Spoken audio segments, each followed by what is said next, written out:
It's Zelda month. Play the classic intro.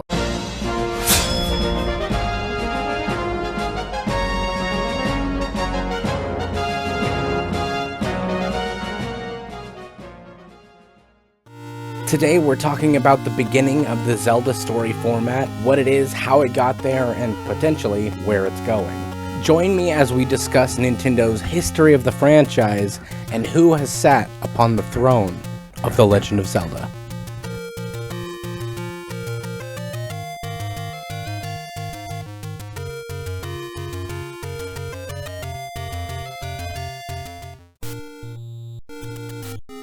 I think one of the most important people on a project is the person who steps back and says, "Whoa, hey, this is hard to digest. Let's dial it back so that everybody can enjoy it." Through the history of The Legend of Zelda, that person has been none other than its direct creator, Shigeru Miyamoto. Miyamoto had a special gift for the joy of simplicity and letting the imagination run wild in the eyes of the player. We all know the story by now. Miyamoto, when he was a kid, would run around Kyoto in his backyard finding hidden lakes and caves and whatnot, linking it up as it were,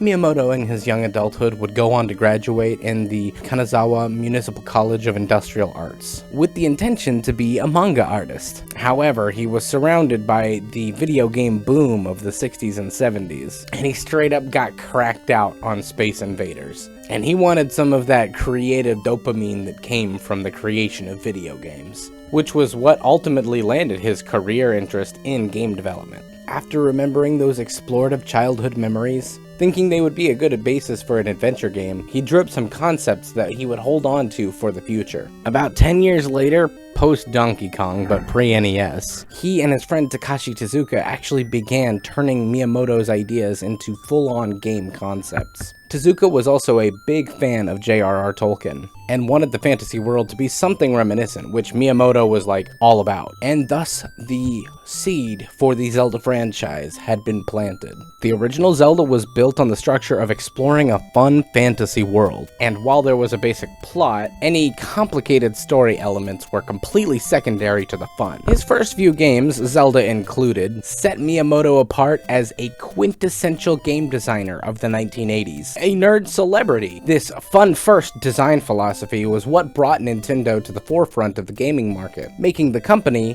himself, and Zelda all independently household names. 1 year later, and after the success of the first game, Miyamoto wanted to try a different angle of the formula. Literally. Development for this game happened alongside a bunch of other things, namely Super Mario Bros. 3, which took almost the entire staff that worked on the first Zelda, making this a contribution by an almost entirely new team, with little to no involvement from Miyamoto himself. If this were any other video game, the sales numbers would have actually been seen as a success, but considering that this was the sequel to The Legend of Zelda, it was actually relegated as somewhat of a flop.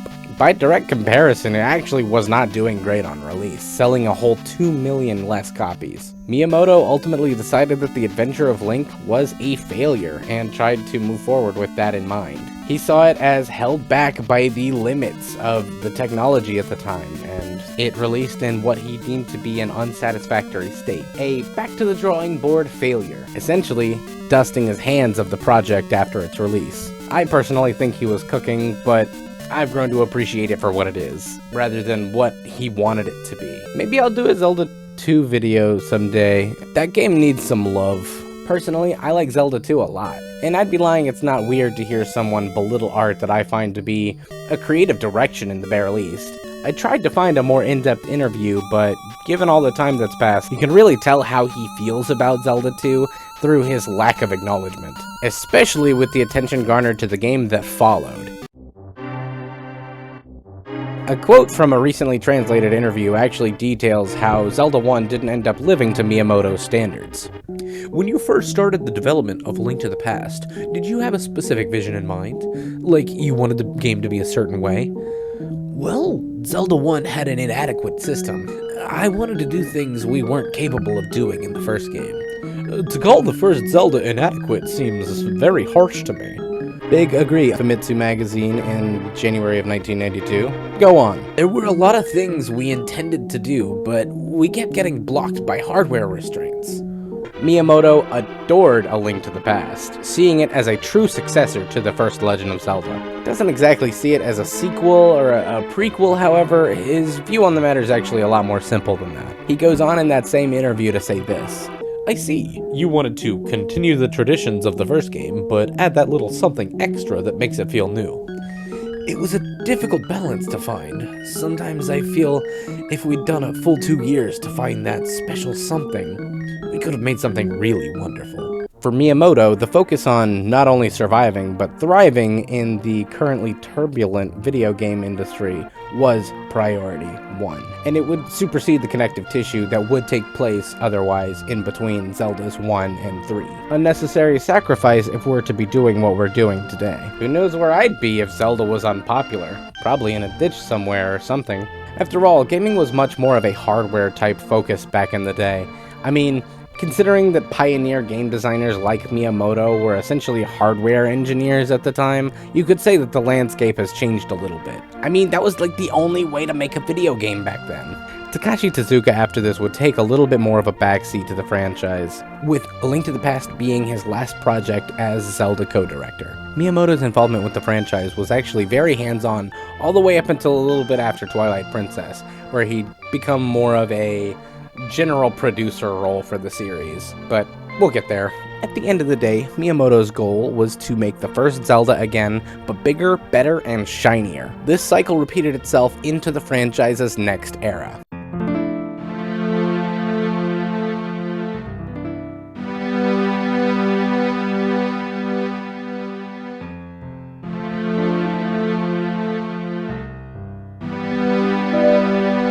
After almost 10 years, for the first time, Zelda would undergo a positively received but massive design change, spearheading the franchise into 3D, and thus forever changing what it meant to be a Zelda game. No longer were you bound by 8 directions, you now had 360 directions at your whim. It's 1998. Do a backflip. Bombing some cracks in a wall? That's the Zelda of yesteryear. Well, okay, I mean, technically we do still have that, but what about the holes in the ground that you can bomb that are filled with mysterious wonders and fancy? Never again. But the tech tykes. Okay, so you see where I'm going with this. Even though it seemed like everything was changing in the franchise, there was still a core essential spirit of Zelda being carried over from the 2D era, up in the bones of the series. Miyamoto was still a presence majorly felt at this point in the series, as a lot of design decisions at this point were still his final say. Lest we forget, Miyamoto was not only Link's father, but Mario's father as well. He does say that he's their father, it's actually quite cute. And the Michael Mouse of Nintendo was definitely keeping his attention, especially into the 2000s when he was doing whatever he was doing. But with Papa Miyamoto so distracted, who will help and watch after our poor Zelda franchise now? Oh, by Din Neruin Furoritz, it's Eiji Aonuma. He worked as a partner with Miyamoto on Ocarina of Time, and you can very much tell the difference in storytelling before and after the amount of brains on the project. It feels as if instead of Miyamoto's philosophy of designing a world around a feeling, there was now more of a direction of shaping the feelings through world building. Ocarina of Time featured gripping, cinematic, movie-like storytelling compared to A Link to the Past's more storybook-esque type storytelling. With this, they were able to lay the groundwork for a world that contained multiple types of people, with mature dialogue about how those nations interact with each other.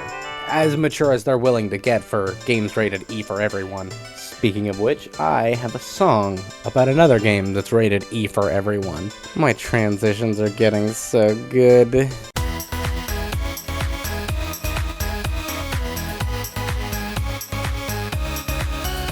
Aonuma-san hated Master Quest. Miyamoto said we tried our best. You wanna crack and be my guest. And Mario's dad put him to the test. Game development was like a game of chess. Required to make it in a year or less. Could he handle it alone? Take a guess. Koizumi-san helped to clean up the mess. Aonuma and Koizumi were a really good team that didn't stop him from having very deku dreams. But luckily those dreams were teamed with a theme. And those themes helped Aonuma develop his scheme.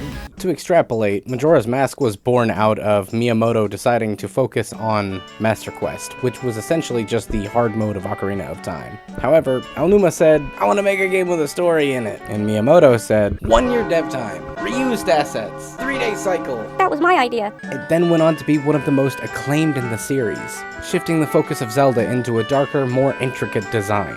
A design that went on to influence a teaser that some Zelda devs had been working on up to that point already.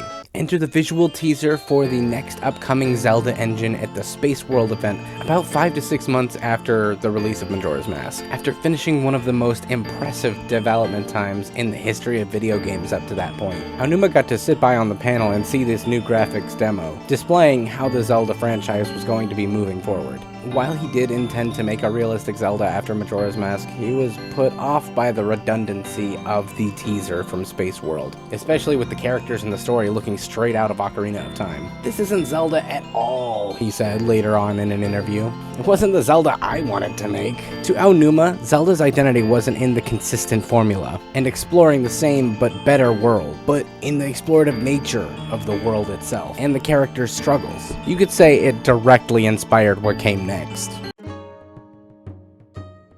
Wind Waker was a funny situation. After the design team led by Aonuma created the change in design that would go on to define the Toon Link era, he purposefully waited until later into development to show it to Miyamoto. The art style that Miyamoto was married to in his head of an epic showdown between Link and Ganondorf was not what he was greeted with. And as predicted, Miyamoto was not super into all of the giant massive design leaps that this would make away from the Space World demo. He knew the game was too late to be changed majorly, as the development team and Aonuma put their hearts into the project. But that didn't stop Miyamoto from being nervous about his best-selling darling franchise. This further solidified the degrees of separation that Aonuma was willing to go to carry out his vision and make something relatively non-Miyamoto. It really speaks to the conflict between these two that one wanted to define a clearer and clearer picture of a fun, simple constant, and one wanted to hit the random button. According to Aonuma, we wanted to do away with the Hyrule we'd had so far.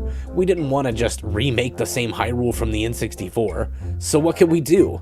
How about we just sync the whole thing? Remind me which of these guys grew up making and breaking their own toys? Right, after the release of Wind Waker, Miyamoto was relatively satisfied in how Wind Waker represented Zelda, just in a cartoony fashion. But the sales charts were the final deciding factor in relegating Toon Link to the handheld consoles. Even though that was much more the fault of the GameCube's early sales rather than Wind Waker itself. To the handheld consoles with you.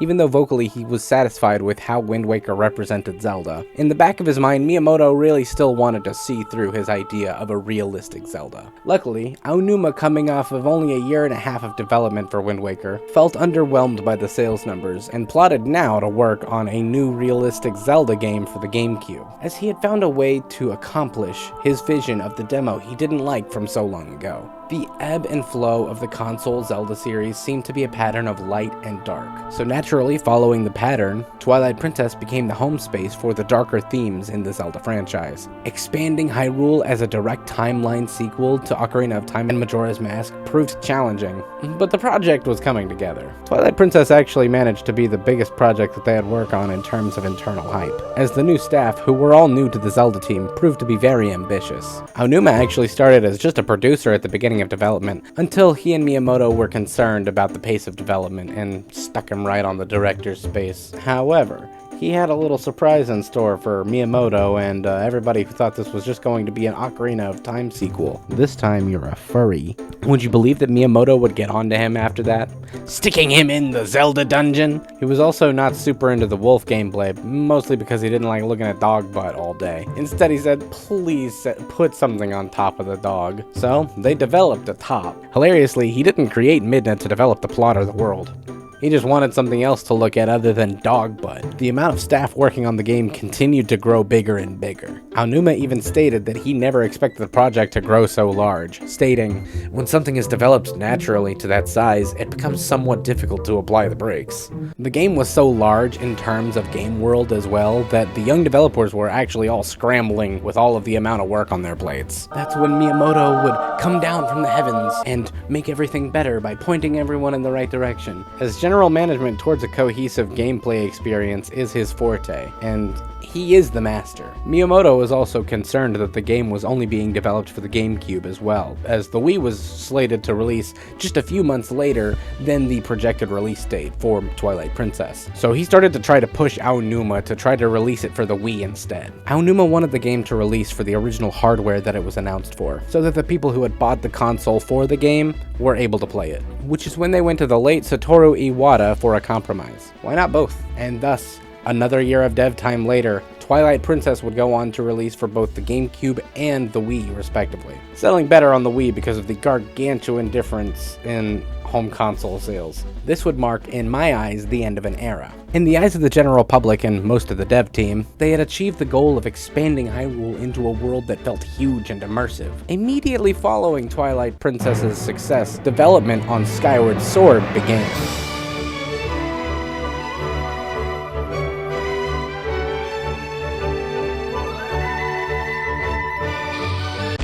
But before we get there, let's back up a bit. I want to talk about the handheld games.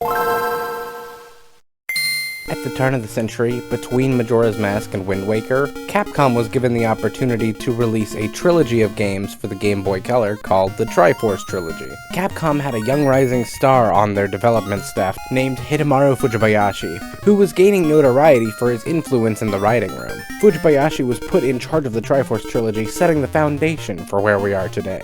Though this trilogy was later relegated to a duology of Zelda games named Oracle of Ages and Oracle of Seasons. The fans of the franchise looked fondly on these games, and they actually placed 11th in the top Game Boy Color sales of all time, giving Fujibayashi a huge win in the eyes of Capcom and Nintendo respectively. Impressing Nintendo with their IP that you're borrowing is important in the Zelda franchise for good reasons. After the release of the GBA, development started for a game that would utilize the GBA connection cables in order to create a 4-player Zelda experience. Since they were making another handheld Zelda game, they went right back to Fujibayashi, who was stoked to be working with Zelda again. While Four Swords was essentially a compilation of puzzles and dungeons, it was lacking in terms of story compared to the typical Zelda fare, due to the emphasis on multiplayer. It was also packed in with a remake for A Link to the Past for the GBA, letting Fujibayashi cut his teeth on the top-down Zelda formula from yesteryear. This got him hungry. Goron hungry. Four Swords proved to be another success as he was given 2 more projects to work on simultaneously after this. Four Swords Adventures, a home console sequel following the events of the Four Swords world, with a new hero to pull the sword and a much more developed world and story. There's not a lot to say about how this affected Fujibayashi's career as a whole. It was certainly not the best-selling Zelda due to its strange method of multiplayer, connecting 4 separate Game Boy Advances to a single GameCube. Nintendo has since learned about their overpriced hardware accessories. I stand corrected. Fujibayashi also got to direct Minish Cap, an original top-down adventure, like the Oracle games from before, but with a much heavier Zelda feel. This game would also be the first time that a game in the franchise was based to be before Ocarina of Time, which until then served as the earliest point in Hyrule's history. It would also be the earliest origins of the Four Sword, and for the first time in the franchise, a hero makes a magic sword instead of finding one. This would go on to be a theme. In Phantom Hourglass and its direct sequel Spirit Tracks, you would actually go on in both games to forge new swords. As you could guess, Fujibayashi also had a hand in co-directing Phantom Hourglass. Instead of working on Phantom Hourglass's sequel, however, Fujibayashi was pulled on over not only to work with the big boys, but lead his very first 3D home console Zelda, Skyward Sword. While Fujibayashi was nervous at first, he slowly but surely changed the structure of how a Zelda is built from the ground up, trying to take note of any issues he noticed via chain of command. Where his predecessor and partner Aonuma had built a world with many cultures and religions on a surface level in order to make the game's story as deep as it needed to be back in the youth of the franchise. Fujibayashi took those ideas and said, okay, but what if we use the time travel already introduced in the series to expand those creation myths and stories, creating a true beginning to the world and a connected franchise from beginning to end? Which is where we get into Skyward Sword. This is where it all changed again, where the Zelda formula evolved once more, and where it took more of a focus on the story of the game than there had ever been before. This time, our adventure would be set even further back than Minish Cap, creating another beginning of the timeline. In this game, you would not go on just to make a magic sword, but the magic sword. Skyward Sword details the actual physical creation of the blade that emblemizes the whole franchise, the Master Sword, as well as the collection of the Triforce for the first time. Not to mention the curse. The finale of this game ends like a lot of Zelda games do. Link saving Zelda from an imposing evil. But this is so far back in history that it could be seen as simply the first hero protecting the blood of the goddess Hylia herself from the first incarnation of the King of Evil. Of epic showdowns between these three, this one holds a special place in my heart, especially because of the dialogue that precedes and follows it. Demise, the evilest boy there is, then drops these haunting lines straight from Fujibayashi's hand. Extraordinary. You stand as the paragon of your kind, human. You fight like no man and demon I have ever known. Though this is not the end, my hate never perishes. It is born anew in a cycle with no end. I will rise again. Those like you, those who share the blood of the goddess, the spirit of the hero, they are eternally bound to this curse. An incarnation of my hate shall ever follow your compound, dooming them to walk blood-soaked sea, darkness for all time. And if you read his description from Fi, it says this. This eternal being has conquered time itself. It is the source of all monsters, according to tales passed down through generations. It appears differently in each epoch, and to each person who lays eyes on it. To speak to the level of severity for those who weren't there at the time, the Hyrule Historia, the Zelda Bible, came out after this game because of how important this scene was. Needless to say, Fujibayashi was taking an interest in finding a pattern in the Zelda formula and exploiting it to the maximum fun value. Of course, Skyward Sword would go on to release to middling reviews, due to the forced control scheme of the motion controls. I won't lie, sometimes it felt like a 3D movie that was like, made for 3D, you know what I mean. I feel like the very structure of people not playing Skyward Sword during its release was almost what defined the next game's nature wholesale. But before we talk about the actual next big change in the franchise, I do need to talk about something that's a little more serious than we've talked about so far.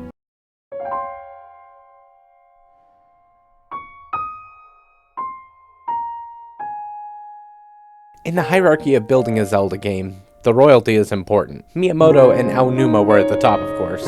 However, behind them was a voice that spoke always to the heart of the franchise, in the way a wise royal advisor would, none other than Nintendo of Japan's CEO, Satoru Iwata. In 2015, Iwata passed away due to complications after a surgery, changing the landscape of not only Nintendo but Zelda specifically, as he personally had a hand in a lot of creative decisions back starting at the turn of the century. I made sure to include this segment to honor him and his involvement in the series. The developers often saw him as a rock in the ever-turbulent gaming market, so in their next game, Breath of the Wild, that's exactly what he was.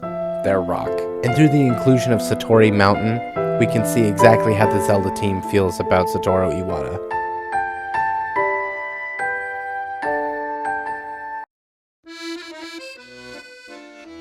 The game that would go on to change the franchise once more and create its own genre of Zelda with its own specific fanbase would prove to be the best-selling Zelda of all time, easily setting a record as the longest wait time between Zelda games since the 90s, having a similar development time to Ocarina of Time, plus an additional year. Of course, both A Link Between Worlds and Triforce Heroes had come out in that time period, but those had been developed by a separate team led by Hiramosa Shikata, the new Zelda handheld lead director, replacing Fujibayashi. And I mean, 1 out of 2 ain't bad. That was when he instilled a new type of workflow into Zelda development, called open air development. This was a response to the information bottlenecking that happened a lot during the development of Twilight Princess. Younger voices on the team were not as sought or valued as the older ones, and Fujibayashi saw this as an Achilles heel to the reception of the product. You gotta connect those generations, man, yeah, and Fujibayashi gets that. This in and of itself shows that not only does he know what he's doing with Zelda, but he, as someone who's had to work his way up the seniority ladder, creates footholds for those he views as the next generation. Like it or not, he is the youngest out of the people we've talked about today, but he's no young man himself. He is in his early 50s. Back to Breath of the Wild, Fujibayashi would go on to make the biggest version of Hyrule that has ever existed. In designing the world, he set the developers off to go pay as much respect as they possibly could to the entire franchise, making many tributes to games long forgotten. Fujibayashi once again goes to the full extreme, setting this game and its story as far in the future as we've ever seen in the franchise. And it includes locations and references all the way back to Skyward Sword to weave the whole story together. All those concepts in the late 2000s of a modern Link riding a motorcycle instead of a horse was not only something that the devs acknowledged, but that they canonically gave us. And yeah, the Master Cycle is canon, don't even get me started. Technically, the technology creates a lot more questions about the timeline that Fujibayashi is forcing us to ask, but it was ultimately to create a narrative that told a good story on its own,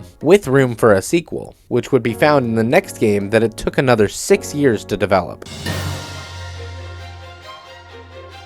In this installment of the franchise, Fujibayashi created a story that he felt tied this time period up with a nice little bow. He took Breath of the Wild and he added Ocarina of Time to it. You have your archetype of Breath of the Wild with your 4 dungeons, and if you know the story, you know what I'm talking about. This game, given its epic conclusion to the wild duology of Zelda games, proves to be a creative mastering of the franchise and its ideas for Fujibayashi and his team, and a way to say, I did the assignment, I did it on my own, and most everybody liked it. And from where I'm sitting, it's a contender for one of the best endings in the whole franchise. While some fans may be upset as they are attached to the Aonuma style of 3D Zelda, the amount of Zelda fans in total has tripled due to the convenience of the Switch and the sales of the Wild duology. And while there's a high likelihood that there will be a return to the old formula, as previous iterations of Zelda are still receiving attention. The somewhat recent release of the very first Zelda-led game in her own franchise, Echoes of Wisdom, would prove to be a fresh take on an old recipe, using the familiar structure of Link's Awakening and using those pieces to create something new. It should be mentioned that this game happens to be not only the first game led by a woman, but also happens to be directed by a woman, Tomomi Sano. Hopefully we have more in the franchise that follows this path. I mean, there's been several games that have been left on the ground floor that would do well with a female protagonist. Take the old cancelled Sheik game for the Wii, and Linkle is sitting right there. Aonuma even went on record and said that they were gonna try to use her eventually. But there she is, still in Hyrule Warriors purgatory. All in all, the future of the franchise is completely open. Who knows what comes next? Echoes of Wisdom is in the decline timeline, so we still have a lot of theorizing to do. So, I guess maybe we'll get talking about that. Thanks for watching my Zelda Month video. My last Zelda Month video was literally 10 years ago. It was probably the funniest video I ever made. That's not on modern me, that old video is just that funny. Go check that out if you're fiending for more Zelda Month. Or if you're fiending for Zelda in general, we also have my Wind Waker and my Tingle's Rosy Rupee Land Let's Plays that I have running on my Nerdwulf channel as we speak. Follow me on BlueSky and Instagram to help vote on various ideas for my videos. I need data to make these things, and I've got ideas, but I'm dang data thirsty. Alright, see you in the next one. Bye-bye! Okay, I'll read. Tears of the Kingdom. Meow, meow, meow, meow, meow. That dang Wii, man. Ultra hand. Pick myself up. Fling. Turn, turn, shimmy, turn. This is the waiting for myself talk song. Boop, dee dee boop, dee dee boop, dee dee boop, dee dee boop, dee boop, dee boop, boop, boop. I have got a freaking sword, and I am waiting for myself to narrate the thing. This is a gift. Big steppy, big steppy. The cois. The cois? Oh, the cois. In the future of the Four Swords world. Yep, it's more or less that's what I wrote. Blade. I have so much knowledge in my bingus, right in my bunkus. Two sides of the same binkissy bunkus. No more Mike.